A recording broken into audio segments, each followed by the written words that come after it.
Rodriguez. And what are your thoughts on the entire situation when you said the U.S. would run Venezuela? We're dealing with the people. We're dealing with the people that just got sworn in.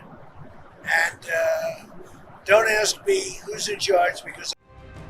Heavy gunfire was heard around the Miraflores presidential palace in Caracas on January 5th, with witnesses describing intense shooting near the seat of power. The fresh bout of violence came only days after U.S. Delta Force commandos abducted President Nicolás Maduro from the same palace in a dramatic nighttime raid. RT, citing social media footage, reported sightings of armed soldiers and armored vehicles deployed outside key government buildings in the capital. News agency AFP also reported explosions in the area, while RT said air defense guns had been activated amid the scare. According to AFP, Venezuelan forces opened fire after spotting unidentified drones flying over the Miraflores complex, triggering the latest security incident. Security forces across Caracas are on high alert following Maduro's ouster, with checkpoints, patrols and rapid response units visibly reinforced. On the same day as the Miraflores scare, Maduro was brought before a court in New York, where he entered a not guilty plea to narco-terrorism and related charges. The incident comes despite acting President Delcy Rodriguez signaling a willingness to work with the United States in carefully defined areas. Rodriguez held her first cabinet meeting on January 4th, seeking to project stability after Maduro's removal and the U.S. operation. Just a day earlier, on January 3rd, she had pledged loyalty to Maduro and condemned his capture by U.S. forces as an atrocity. By January 4th, however, Rodriguez was calling for a balanced and respectful relationship with Washington, softening her tone in public statements. She also announced the creation of a special commission tasked with securing the release of Maduro and his wife, Cilia Flores, from U.S. custody. Later, a Venezuelan minister outlined elements of Caracas planning to bring Maduro back, including diplomatic and legal avenues the government intends to pursue. Meanwhile, U.S. President Donald Trump has spoken about the possibility of working with Rodriguez's interim administration, hinting at limited cooperation even as tensions remain high. Good evening to all the people of Venezuela. Minutes ago, the Extraordinary Council of Ministers concluded, convened and chaired by the acting president, Delcy Rodriguez. We want to make public the points that were addressed in this Council of Ministers. The world expressed a great outcry in the streets of Europe, in the streets of Latin America, in the streets of Asia, in the streets, even in the United States itself, and it has to do with the unwavering demand for the immediate release of President Nicolás Maduro Moros and First Lady Cilia Flores de Maduro. The Council of Ministers, the acting president, has created two commissions. The first is the High-Level Commission for the Release of President Nicolás Maduro Moros and the First Lady and First Combatant Cilia Flores de Maduro. This high-level commission will be chaired by Dr. Jorge Rodriguez Gomez, Pres. Today, the acting president from above, Rodriguez, visited the young men and women who were injured in the fighting resulting from the attack we suffered on January 3rd. Brave and heroic young soldiers who stood up to defend our sovereignty, our integrity, and our President Nicolás Maduro Moros. Finally, we want to certify that at this hour our homeland, from end to end, is in absolute peace. It is under absolute protection by the government institutions that have been deployed to guarantee security.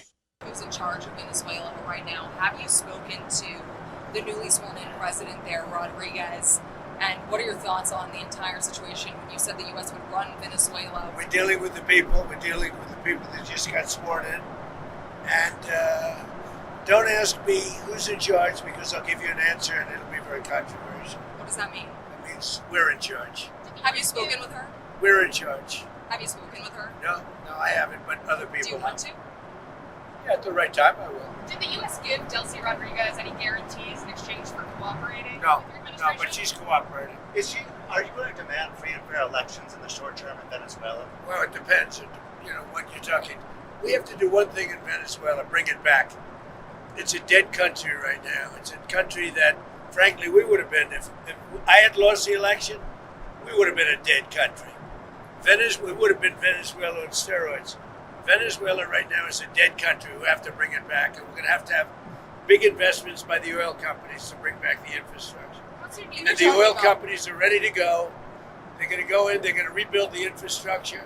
We built it to start off with many years ago. They took it away. You can't do that. And the You can't do that with me. They did it with other How presidents. soon do you think an election can take place in Venezuela? How soon can an election take place?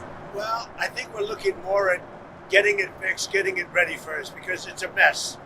The country is a mess. It's been horribly run. The oil is just flowing at a very low level.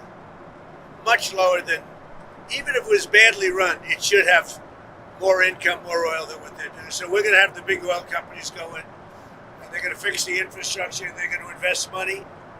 We're not going to invest anything. We're going to just take care of the country. We're going to cherish the country.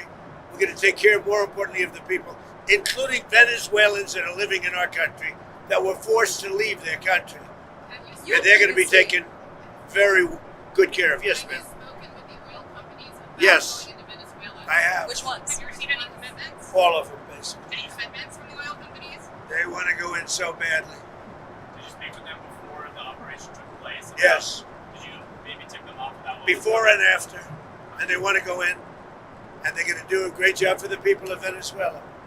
And they're going to represent us well. What happens But to you know, this- the infrastructure is rusty, rotten, most of it unusable. It's old, it's broken. You see pipes laying all over the ground. Nothing's been invested for years. Chevron's in, as you know, they've done a good job, but even they haven't been in a position to invest money because they're at a month-to-month basis.